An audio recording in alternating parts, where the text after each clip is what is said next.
Do you ever feel split between I need to know everything and I cannot take one more alert? I do. And today we are naming that tension, the bothness of caring deeply about change and protecting your nervous system in a world that feels out of control. Welcome to It's Both, the podcast for people living in the gray, where mixed emotions, hard decisions, and real-life transitions meet simple tools for clarity and confidence. I'm your host, Nikki P., a therapist turned storyteller. And today, my guest is Liv Paige, a curl specialist and founder of Curl Coven here in Nashville, Tennessee. Liv has turned her salon chair into community, into advocacy, and practical ways to engage locally without burning out. We are going to talk about sitting in the space between wanting to know everything that's happening politically, wanting to be involved, wanting to be an advocate, being passionate about politics, and also feeling the weight of the world in politics right now and not burning out. We talk about how even hair can be political, how to pick your lane,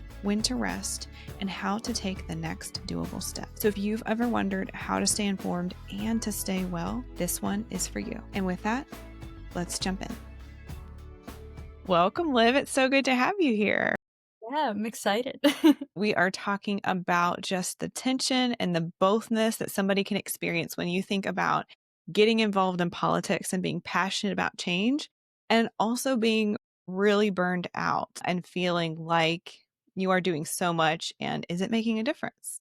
So I think this is a very important subject. It's a subject close to my heart, and also I think something that each of us are feeling right now. For sure. Every passing few hours, even, not even every day, I feel like there's something new to keep up with, and it can get overwhelming. Yes. Oh my gosh. So overwhelming to the point where, and we'll get here, but I am on the verge of, I want to know all of what's happening and also turn all my alerts off because like, I don't even care anymore. Yeah, for sure. Yeah. Before we jump into that though, I would love it if you could tell everybody listening just a little bit about who you are. My name is Liv. I own a curly hair salon, which is how I met Nicole. We specialize in curly cuts and styling lessons. We're LGBTQ owned. It's me. And opened in March 2020, like right before lockdown. And yeah, I'm really passionate about just getting involved in community and like have gotten more involved in politics lately. So that does definitely show up a lot in my salon branding. So I've kind of been able to build a community within even my clientele just from that. Yeah. And I will say, for people who don't have curly hair, like finding a curly hair salon is honestly like a gift. It is such a gift. And I had searched for years trying to find somebody that I trusted with my curls. So I highly recommend, and I will put it in the show notes for anybody listening, you and your salon, because it is just such a godsend for people with curly hair. So I just have to say that, because if you don't have it, you don't understand the difference that a curly hair salon, there is a distinct difference. Yes. And it's so needed. So Yeah. Yeah. thank you for that work. Now, for the other work, I am so interested because, as you said, you own a salon, you're a hairdresser, stylist. How did you first get into advocacy or activism, politics? How did that kind of connect for you? I think it was kind of closer to when I opened my own business. I had started to get interested in politics before I moved to Nashville. I moved in 2017, so the 2016 election was quite the time, I think. And that was kind of what really started getting me to like where I was really aware of more than just the like federal offices and things like that. I don't think I fully grasped what it was going to be like moving from a very blue city in a blue state to a tiny little blue dot in a red state. Where'd you move from? Chicago. And yeah, once I got down here, then I started to realize like what actually goes on and different things like gerrymandering and voter suppression and just how important even like very local elections are, like city council and school board and things like that. So it just kind of was like a bit of a snowball effect. And then especially in 2020, it really hit the gas in a different way. Yeah. And so how did that grow? So how did you start out getting involved? And then what has that kind of grown into now for you? Honestly, the very first part of getting involved was just kind of bare minimum, like making sure I voted in every election and like talking to immediate friends about it and trying to get them to vote, and then also trying to make sure that they were informed on other offices outside of just like the presidential office. Mm-hmm. Because I think a lot of people have the tendency to either not vote for other offices or just kind of like be like, that person's name sounds good. Like, I'll just vote for them. So just kind of like making sure people were informed. And then it just kind of turned into like donating to organizations, hosting fundraisers, and then volunteering for campaigns, doing a lot of phone calls and emails to representatives, and like kind of within that, still, like, talking to friends and even social media, just kind of sharing things so people are informed.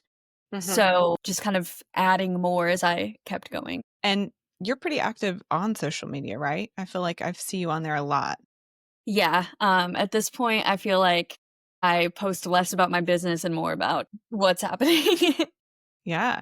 That's interesting though, because do you feel like you're getting a following? I'm sure obviously it's because of both, but do you feel like people are more following you because of your political activism, or is it more because of your business, or a bit of both? What do you feel like people are really wanting to see from you the most? I think it's a bit of both. I have, like, a pretty decent amount of people that are, like, regularly engaging with me on political stuff. But then I also have people kinda always finding me from curly hair. I do definitely think that because of how active I am in my political views, that Hmm. I would imagine that there are probably people who find me and then very quickly are like, "Maybe not," or are, like, Yeah. happily surprised. So, yeah, I have a decent amount of people as well who like don't even have curly hair, who maybe found me because they have a friend or family member with curly hair and then like started following along. But yeah, I would say for a while I started to think like, am I doing a little bit too much right now with like just kind of always talking about it, and around that time frame, I, like, said that to a few different people, and they were like, "No, I literally follow you because, like, you're kind of my news source." Like, and there are things that, like, I wasn't aware of that you've posted about, and then I, like, looked into it and learned more. So, once I started getting that feedback, I was like, "Alright, this is fine, like, I can keep doing this." But, Yeah. yeah, it's kind of a combination, I would say. What made you question it? Like, was there something that you getting pushback from people, or what made you kind of worry about the amount that you were posting around those things? I wasn't really getting a ton of pushback. I do every once in a while, and it's usually someone where it's like they haven't been paying attention to like what I post, or Yeah. they're like brand new. Or sometimes it's someone who has paid attention and then I will point something out that like makes them uncomfortable, Hmm. and that creates a little bit of pushback. But I think it Yeah. was more so that it just kind of turned into like I wasn't really posting about hair very much, and I just was like, "Is this, like, too far in one direction?" Yeah. But it's just kind of like one of those things where I'm like, "This is where my brain is at right now. This is what I have to Hmm. offer.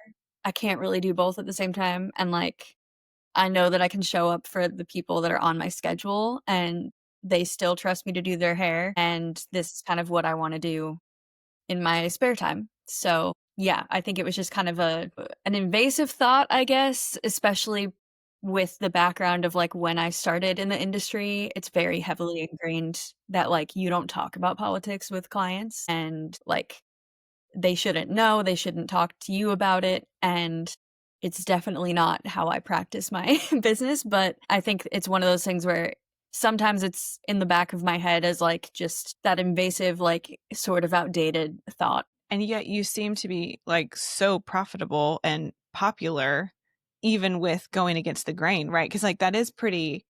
I feel like that is a very normal approach to being a stylist, or in my experience, like there are just certain things you don't talk about. You just ask questions as a stylist, and then the person who's getting a service is kind of the one sitting there talking. I remember I always like, because I am a licensed therapist. I remember always thinking about and hearing this idea that stylists were essentially therapists because they have somebody Yeah. in their chair and Yeah. people are just talking to them, and you as the therapist, quote, stylist or whatever, title, are just kind of supposed to sit there as a third party going, I don't have any opinions, I'm just gonna be here to support you. But it's interesting because you do have such a different, you're not a licensed therapist, so you don't have to keep that separate. And in fact, you can make such an impact when you don't, like when you do share your beliefs and thoughts. So I think that's a really cool like marriage of ideas.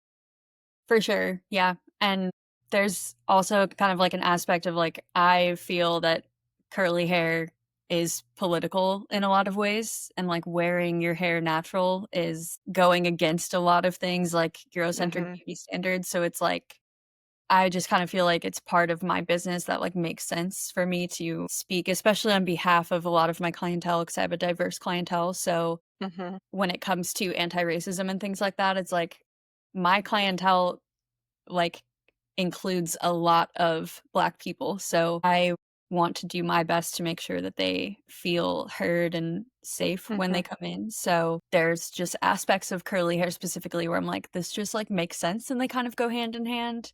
So it for me doesn't come off as a surprising thing for a curl specialist to be talking Hmm. about this stuff. And a lot of my curl specialist colleagues like across the world really, not even just in the US, do talk about the same things I do. So, yeah, it kind of goes along with it. And you said with not being a licensed therapist, there's boundaries that I'm able to push that like my therapist could never. Yeah, yeah.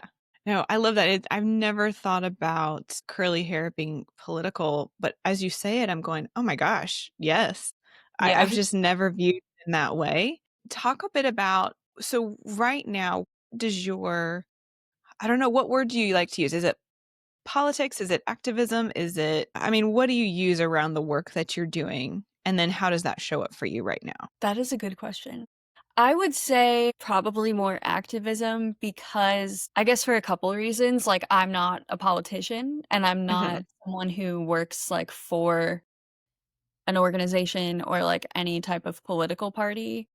It's definitely, like, political, but I Hmm. would say I'm more so in the lane of, like, activism, and I think there's also an element of, like, doing activist work, just needing to, like, remind yourself that you can be critical of representatives that you mostly do agree with, and I don't think that, like, activism should be a partisan thing of Yeah, we get yeah. to go after some politicians, but then if the ones we usually support do something bad, that we cannot push back against that, so not to say that that doesn't make it political, but I guess with what I'm doing would more so be activism. Yeah, which I think that's you talked about something really important there. I think a lot of people, especially in the phase that we're in as a country right now, where it's just so divided and everyone is just defending their side, so to speak. Mhm.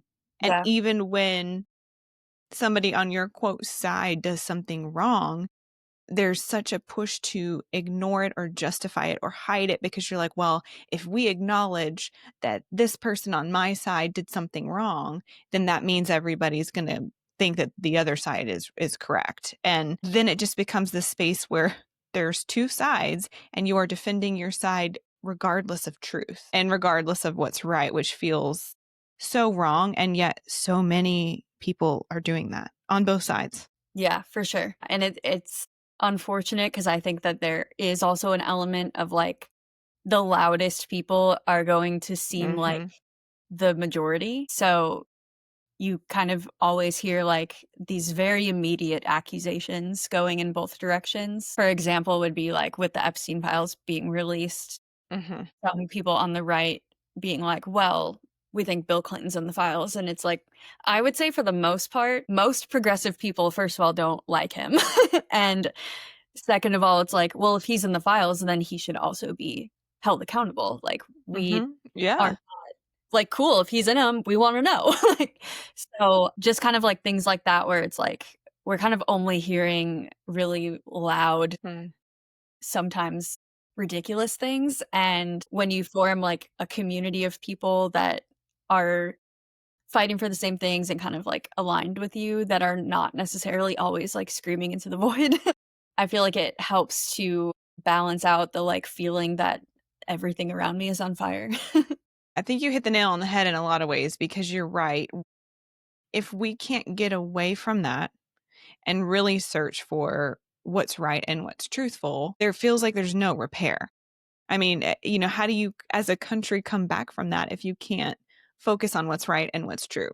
And if we are too connected and concerned with what our party or our quote people or however you want to view it, if we're more concerned with how they're going to view us more than we are with what's true, then what kind of country are we living in? Yeah, it's like the perfect recipe for creating the like burnout in your head. Yes. So, Among all of us and in your body and in your I mean, yeah, it's oh like, yeah, let's just turn it all yeah, off and zone out, and yep, that's yeah. what I like to do. I Mhm. try not to, but yeah, that's my go-to. So talk a little bit about what are some ways that you have seen this tension and this bothness show up for you as you've been in the space of being an activist and helping others to see what's true and get them involved. Talk about what that tension has been like for you. I think that it has been oftentimes like a bit frustrating, but a lot of sort of the inner monologue of like just trying to stay grounded, reminding myself that, okay, this is part of it. We make slow movements to like eventually create actual change. But I would say like it has been a bit harder almost like after the inauguration to inspire people. I feel like Mhm. there's sort of a divide in people that are so outraged that they're like, "Well, now I have to do something." And then people that feel overwhelmed by the, like, constant pelting of new things that are crazy to the point where, like, we don't even remember what happened 2 weeks ago, and it creates this sort of, "Well, there's no point, I'm not gonna do anything but, like, be upset about it." So, I think there are elements where I feel a bit frustrated when having conversations both with friends and family and clients in the salon, and just kind Mhm. of trying to remind people of the reality of what historically has been the case for any type of movement to get out of like looming or existing fascism. And Mhm. even things like I was thinking about this the other day because I went down a rabbit hole of southern plantations, just kind of reminded of like the 1811 slave revolt. And it was like that was the largest revolt in history. It still took over 50 years until the Emancipation Proclamation happened. But it was the movements of enslaved people just building upon like Mhm. generations that led to that. Like they were not waiting for their enslavers to free them, and that would not have worked. Mhm. It's things like that where, especially when I'm talking to anyone who is not Black, just kind of Mhm. reminding them, like, hey, like, this is kind of one of the first times we've had to really fight for things. So it's uncomfortable for us because we're not used to it. And especially like younger generations who did not live through things like the civil rights movement and things like that. And now we are significantly more aware of what's happening because of social media. So it feels overwhelming. But it's also kind of something where that is, like, inspiring to me because it's like you think back on how these movements progress without social media, and Yeah. we have this tool where we can reach so many people and push information out and try to organize more people than we would be able to without it.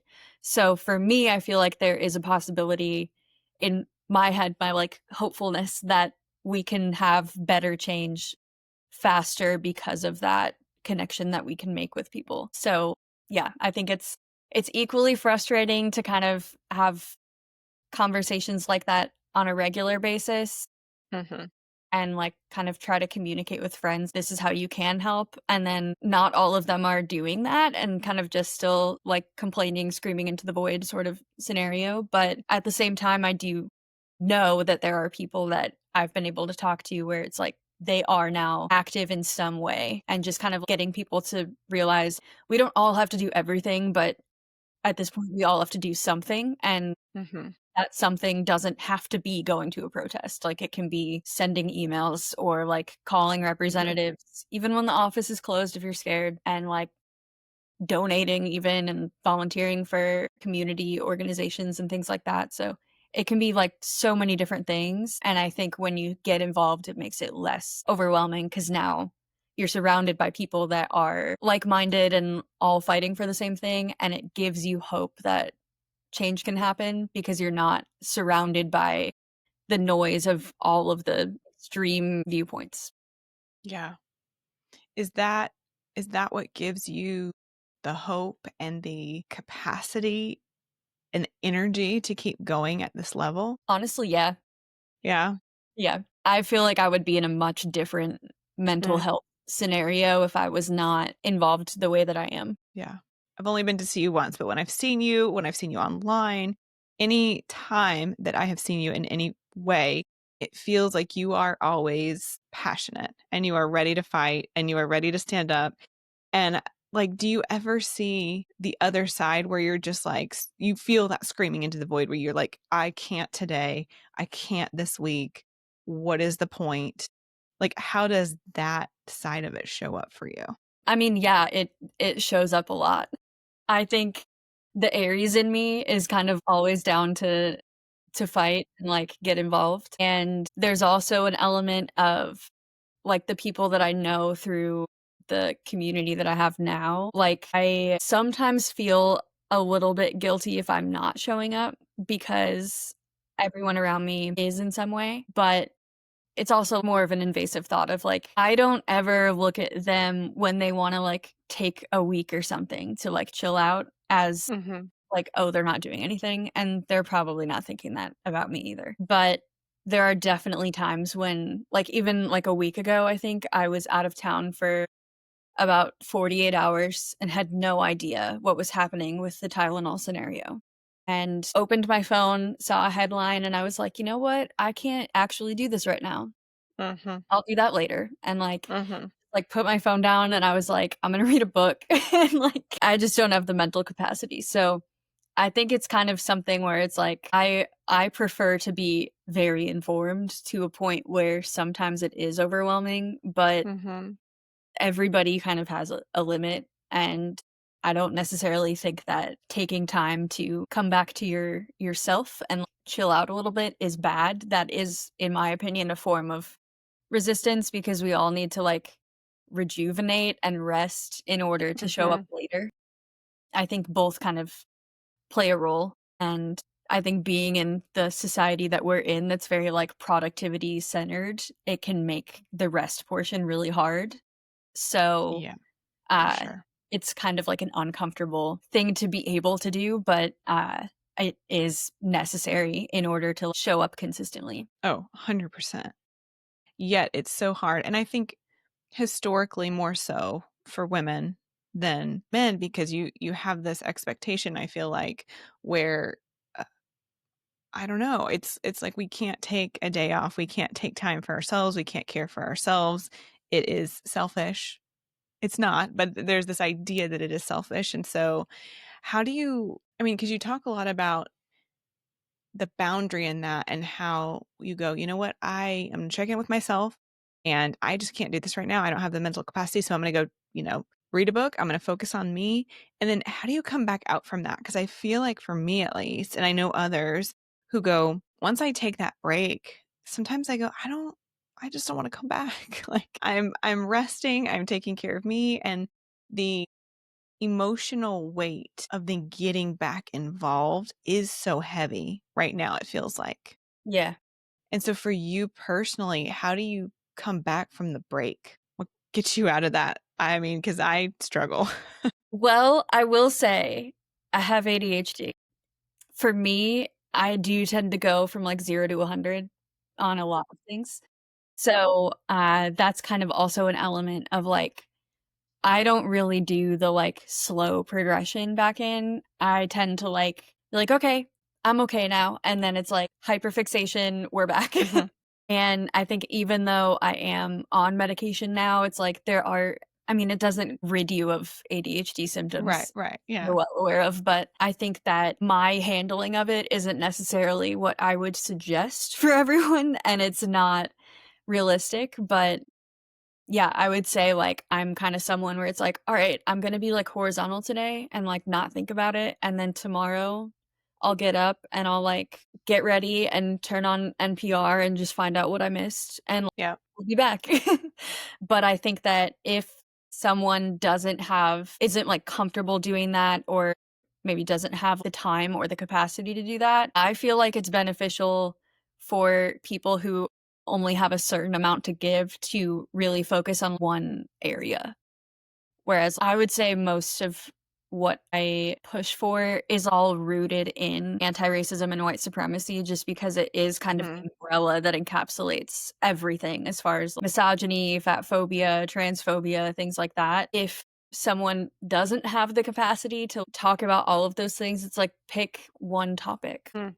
Focus on what you can right now. So whether that's LGBTQ rights, misogyny, and just gender equality and things like that, and really paying attention to legislation locally, especially that pertains to that, I think that makes it significantly less overwhelming for people and it makes it easier to rest and then kind of come back out and be like, okay, yes, a lot is happening, but this is the one area that I'm going to focus on. And there's really only maybe 3, 4 things happening today. So we'll just focus on that. And I feel like people that I know that practice that, that don't Mm. really have the time or capacity to take on a lot, it helps them to be more consistent and not burn out as quickly.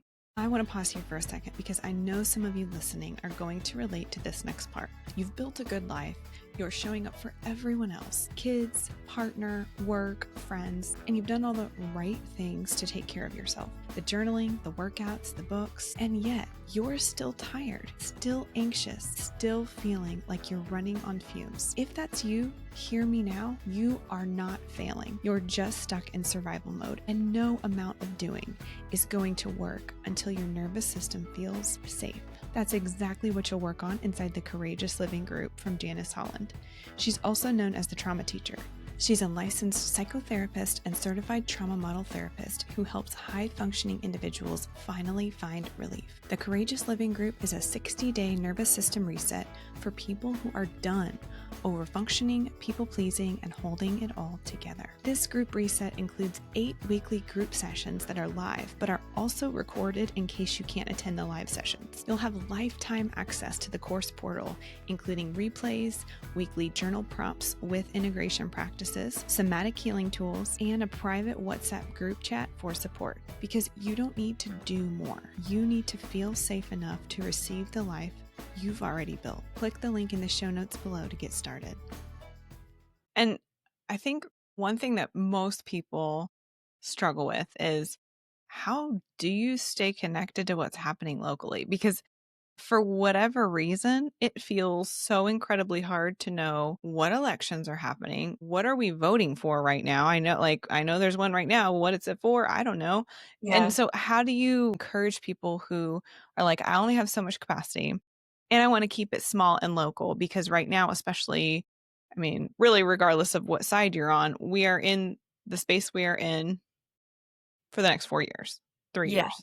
Right. So what can we focus on in the meantime? And how do you stay abreast of that? Because it does kind of feel like there is a much smaller sort I'm looking for. There's just not marketing. I don't feel like there's any marketing or awareness around it unless you just happen to be following the right people. So how do Yeah. we do that? I would say like the best way to start if you're I mean, I can give recommendations for Tennessee and Nashville specifically, but for anyone outside of that, I think that finding local organizations that you agree with and support typically will have a lot of resources. So, like every state has ACLU Mm-hmm.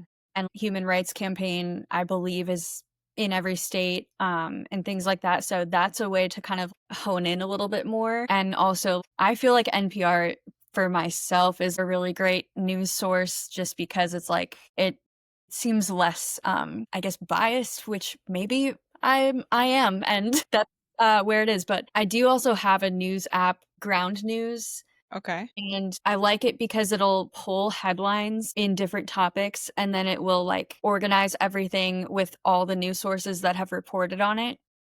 And it'll Oh, tell you that's like cool. percentage sort of graph thing of like where those news sources are leaning towards. And then it'll also show certain headlines blind spot for like left leaning people and right leaning people. So Well, that's really cool. I really like it because it's also interesting to see what news sources just straight up did not report on certain things. So it's pulling, you can see regardless. So if it's NPR or Fox News or CNN or Mhm. AP, it's collecting all of those articles and then sorting them. Yes, and, like, even on, Oh. like, a local level, so, like, things happening in Texas, it'll say the I don't know, some Texas publication. Mhm. So, yeah, it's really cool, so I like that, and you can kinda see, like, "Alright, what are they talking about over there? Like, what's going on?" Mhm. So, I think for news sources, that's a great option, and then definitely finding organizations that are more honed in. For Nashville, I will say it is not a news source, but the Tennessee Holler typically does, like, post a lot of updates, but that isn't necessarily where I would get all of my news from. Mhm. But the thing that is cool about him is because he is not a journalist, Mhm. is able to access areas that, like, journalists kind of aren't able to. Like, he can't be in a press room, which he does have issues on personally. I'm like, "You don't need to be there."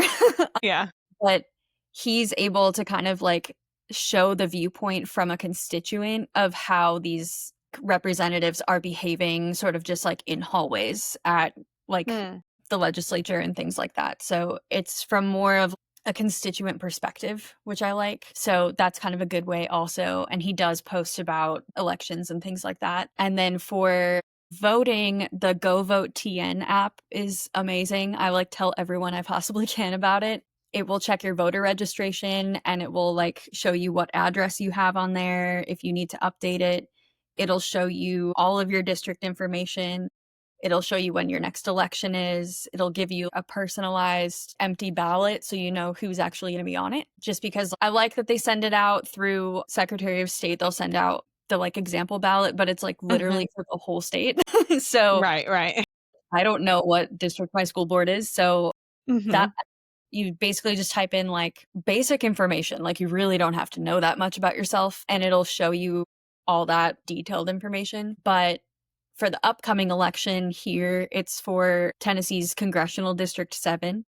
So, Mark Green is stepping down, so it is to replace his seat.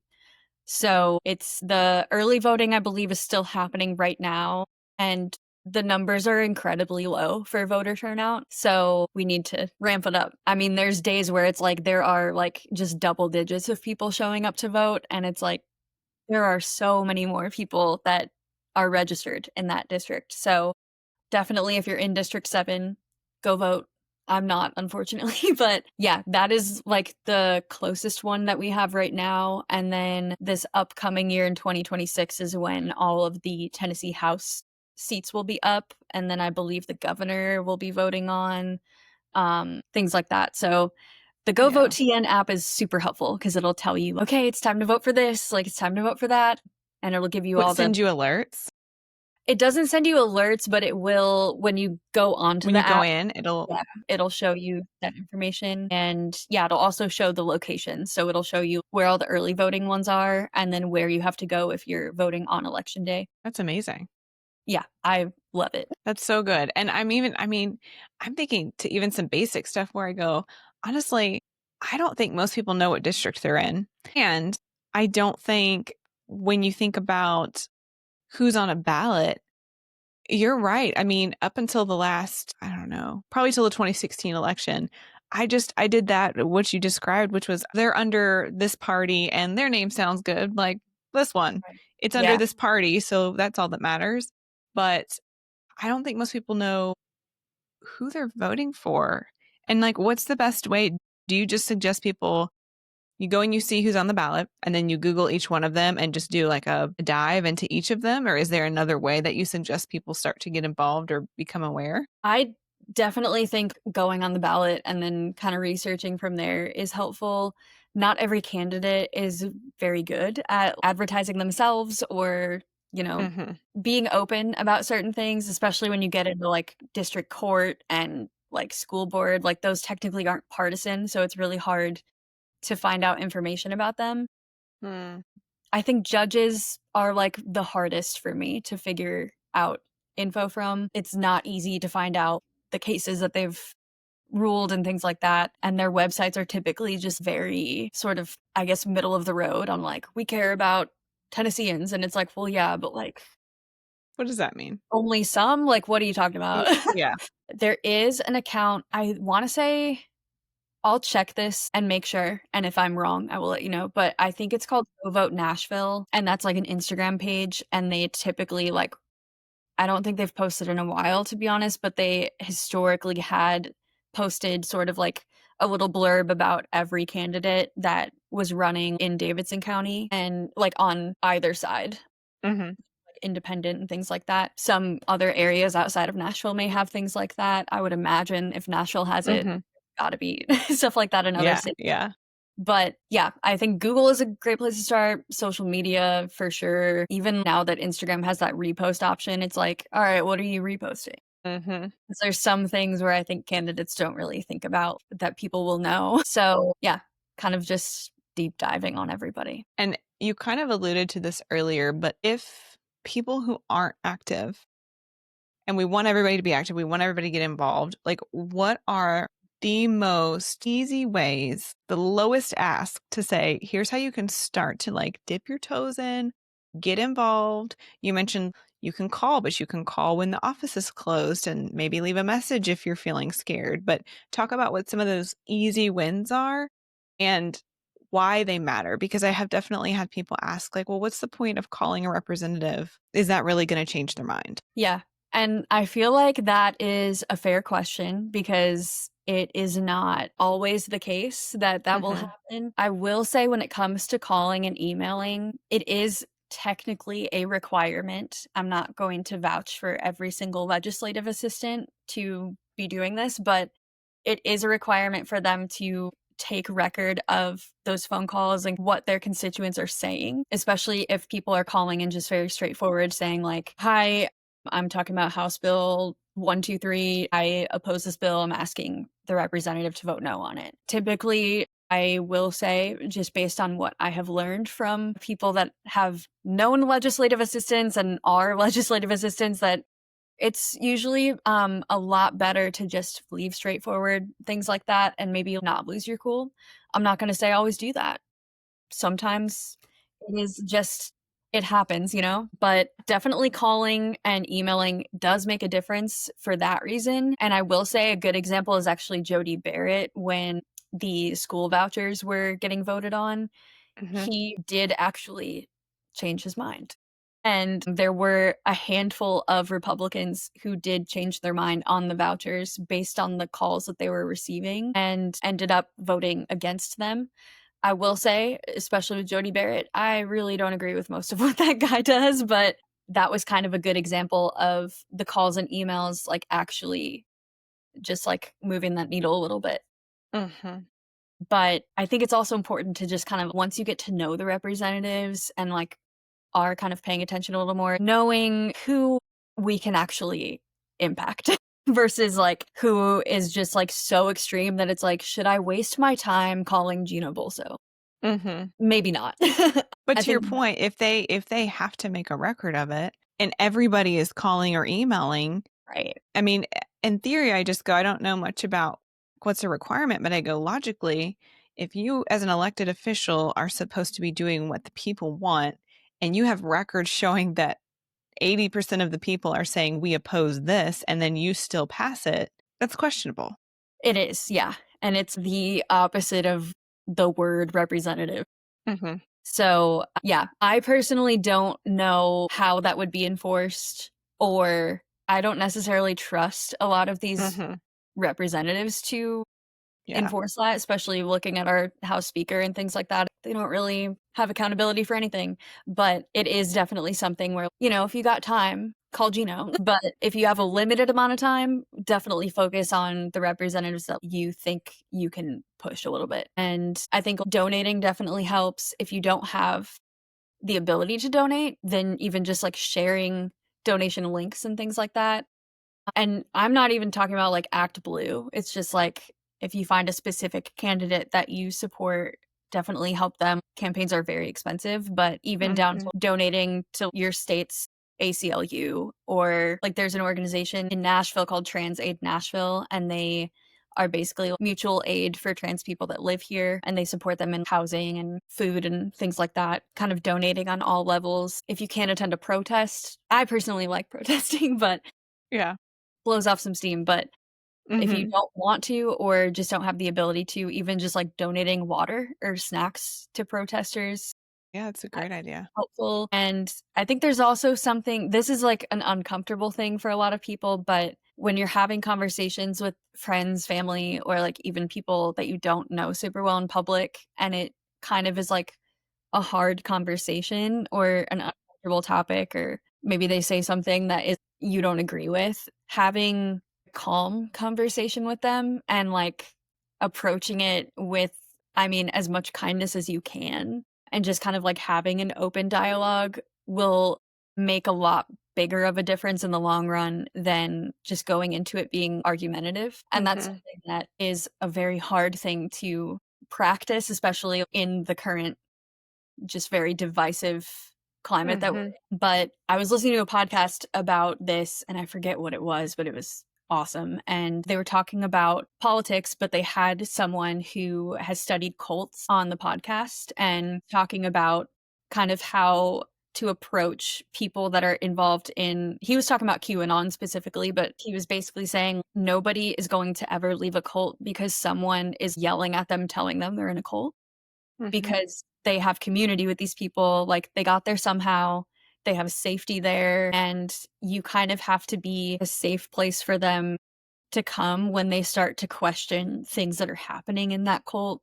So whether that's, like, the rhetoric that people are starting to see on, like, far-right media sources or just, like, something the administration does that kind of finally is too far. They're never gonna come to you and say, you were right and I was wrong, and that's okay, but they're also going to have more resistance to actually leaving the community that they have if they feel like they don't have community outside of that.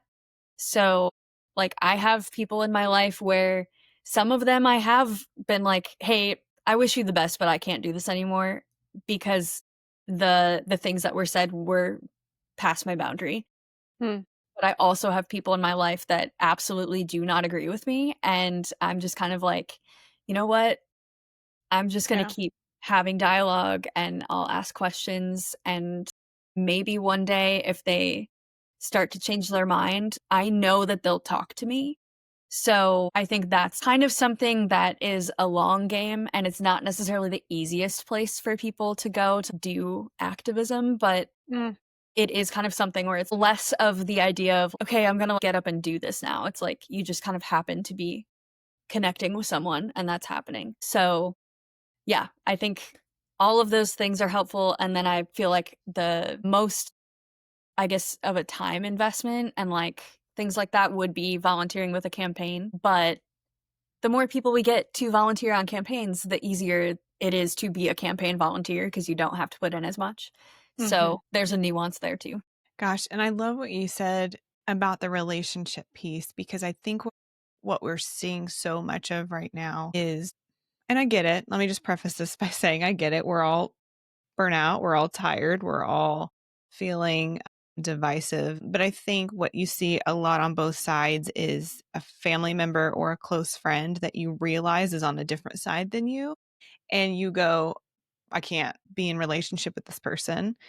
Crosses a boundary or just something that is you're like, this is too far. Absolutely. That makes sense. But beyond those situations, I'm like, if we don't maintain relationship with people that are different than us, how can we ever find a way out of this? And also, to me, that's part of love is you can view differently than me and I can strongly disagree and think that your views frankly don't make any sense in hell to me. I'm like, I don't understand, but I love you as a person and I'm here for you. And I'm hoping that one day, even like you said earlier, you make small inches towards change. And I Yeah, think you're planting seeds in a relationship in someone's life that will eventually grow. But if we right. don't do that, how would anybody ever grow? Right. Yeah, yeah. There's even social media influencers that are like, "Yeah, I used to be a far-right Christian nationalist, and now I'm a leftist." And those people didn't get over there from just somebody telling them, "You're Yeah. crazy." Like, so, I feel like a lot of us kind of see the end result and want it to be immediate. Mhm. But Yeah. Yeah, I mean, there's a nuance to it. It's like I have a former friend that I was playing the long game with for a long time, and I just kind of was like, "Yeah, you're saying too many things about trans people, and those are my friends. So I'm Mhm. not doing this anymore. Mhm. I can't do it." But I have a family member where at the end of the day, he's just really uninformed and, like, really thinks that the party that he's supporting is the same party from, like, 20 years ago, Yeah. and Yeah. just not that way, but he's kind of an example of someone where when I have conversations and he says something and I am like, "Well, actually, like, this is what happened," and kind of calmly explain it. I mean, we've made a lot of progress. Like, he can Yeah. tell me like, "Oh, okay, I didn't know that. Like, thank you for telling me." He's not necessarily voting differently yet, but there's now sort of that open dialogue of he knows that I'm not going to, like, go off on him when Mhm. he says certain things, and I will have a conversation, and it's not going to get ugly. Mhm. But, I mean, still, there is nuance to that. It's like you don't have to, like, set aside all of your boundaries with everyone. It's just kind of like, we will make change with some people by still maintaining a relationship with them. Yeah, absolutely. And I think there's also 3 parties right now. I don't feel like it's Democrat and Republican. I feel like it's Democrat, Republican, and MAGA. And to me, now I could be wrong. This is just like my perception, but I think a lot of people that I've talked to that I think you said it really well. I think people are getting confused, right? Like older individuals that maybe don't have access to as much of the information are seeing themselves as Republican when really it feels like that party has, in my opinion, been split. It's taken this veer into this new realm that I have not seen before in my lifetime. Yeah. And I think that without naming that, I think it's really hard for people because they want to say like I am this or and I'm just using Republican as this example, but like without stating the nuance in that, it can be hard for people to disengage from it. And I remember in the last election seeing a lot of pretty big names in the Republican Party going, I don't agree with what is happening over here with Donald Trump. Like, I do not agree with all of these things.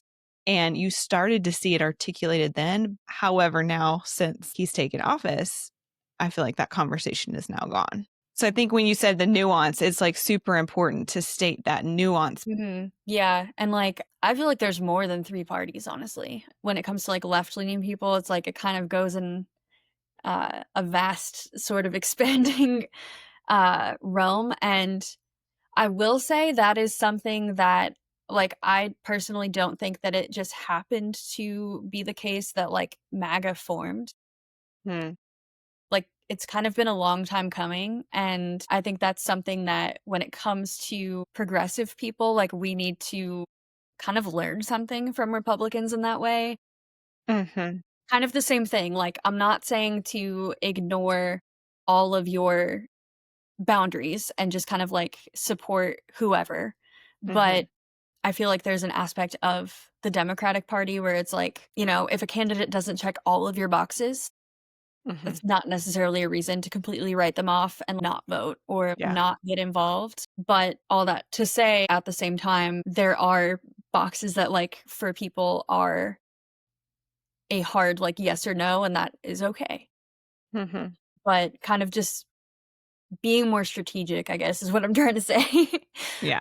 Yeah. And I feel like a lot of times that gets lost within the Democratic Party, especially recently, just because it's like we want the perfect person, and Democrats as a whole, I think, feel really unheard because looking at past elections, it's like, okay, we had these primaries and now we have this candidate who, like, nobody wanted.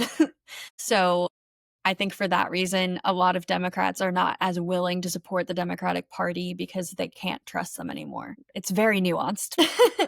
Yeah. And without talking about the nuance, I mean, there's no way it feels like to start repairing what is without acknowledging the nuance.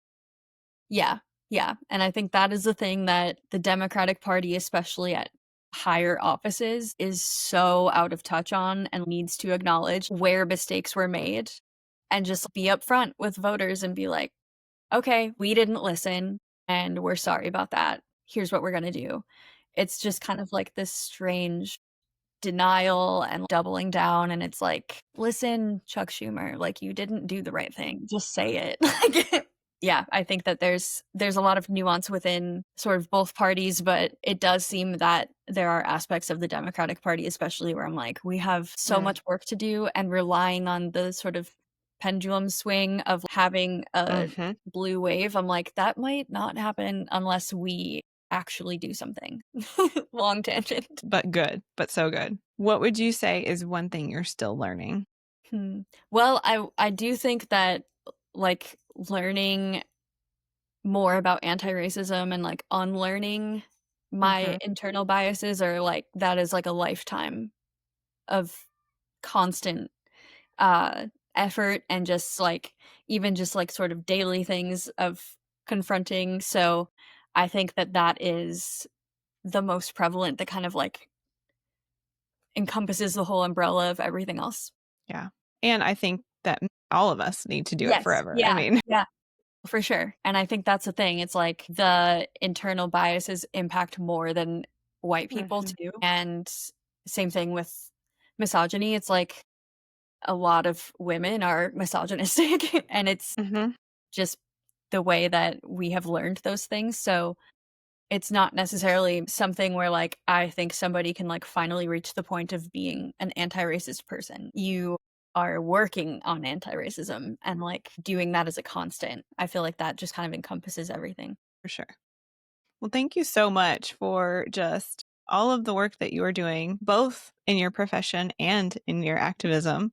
I think both are so important, and I love just getting to hear how each of us, one, how your story has unfolded in this space, and how much of an impact that's making towards others, and how we can help, and how everyday people who maybe do have different day jobs can get involved all the way from sending an email to being in a protest to volunteering. Like there are just so many ways that we can contribute and stay informed and how those things make a difference. So thank you for just coming on here, for sharing your story, for being vulnerable, and for all the work that you're doing.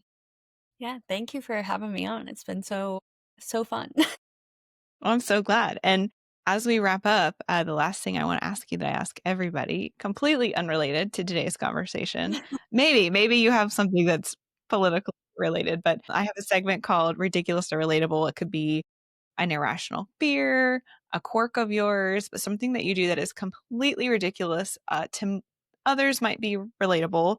And I created this because I have like pages worth of these things. I think I'm like Okay, something well, is wrong with me. But to give you an example, and I will say this one to you because you are a hairstylist. I in the shower, I don't know how common this is, but I am so paranoid. I have obviously like a lot of curly hair and my drain clogs up all the time. mhm, And I hate it, just makes me gag to clean it out. So in an effort to not clean out my drain, anytime I'm doing anything in the shower and I get hair, I get all the hair that's going to come out and I don't let it go down the drain. Like I literally grab it in a ball and stick it to the wall yeah, of the shower yeah. so that every shower I get out and there's just like this little creature of hair stuck to the shower wall and then I throw it away. I do that, except I don't throw them away immediately, so then they scare me later because I think that it's like Yes. a spider. Same, same. And I actually I've done this for years to where like even when I had roommates, they'd be like, Nicole, clean, like grab the hair. And I'm like, listen, it's better than the drain, okay? It's saving our pipes, it's saving me from gagging. I will Yeah. try to remember. Yeah. I feel like I have little quirks with, like, stuff I do all day long, and I don't know why I do them. I've been doing it a lot during this episode, and I have to, like, do this with all my fingers, like, just, like, press with my thumb against all of them, and, like, I constantly have to, like, tuck my toes under and push them. I don't know why. I would say that is, like, the thing that I do all the time. I don't really know if that is a relevant thing. I don't think it has to be relevant. It's just I I mean, yeah, so are you like looking for sensory input? I think so, because there's, like, things that I think I need the sensory for, and then there's other things where it's an overstimulation Mhm. thing, and I don't even really, like, do that stuff with when I get stressed. It's just sort of like I'm doing it all the Anytime. time. Yeah. So, I can't really do anything with my hands like when I'm at work, but I am Right. usually in the middle of a haircut, like moving my toes around and stuff. Yeah, that's so funny. I love that. All right, now I'm gonna be like, I do curl my toes a lot. Now that you're saying that, I'm like, oh wait, I Yeah. think I do that a lot. Yeah, I'd like curl Especially if them like with I like don't have shoes. yeah, and like with my big toe and like I guess the one next to it, I'm always like doing this with them. That's so good. It's I don't know if there's anyone out there that does that too, but I mean, now I'm doing it because you said it. I'm like, oh, maybe I do it. yeah. That's a good one. Well, thank you again for being here. It was so much fun. And I will make sure and post all the things that you mentioned in this episode so that people have all the resources that you were talking about. Awesome. Thank you so much. I just want to say thank you so much to Liv for being here with us today, for being vulnerable, telling her story, and sharing how she stays engaged without burning out. If you want to stay connected with Liv, you can follow her on Instagram at Your Maine Witch. That's Maine, M-A-N-E. And you can also check out her website for her salon, Curl Coven, at curlcoven.com. If this episode resonated with you, it would mean the world to me if you could support the show and help it grow. First, please take a moment to rate and review the show on Apple Podcasts because your words help new listeners to find us. Second, share the episode with someone who might need it because that's how this community grows, through real people, real stories, and honest conversations shared from one person to another. Finally, make sure you follow the show so you never miss an episode. Just tap the little plus sign or follow button on the main show page. These really are the most impactful things that you can do for the podcast. Thank you again for listening, for caring, and for making space for nuance. This week, take some time to notice where you need to engage and where you need to rest, because so much of life isn't either or. It's both.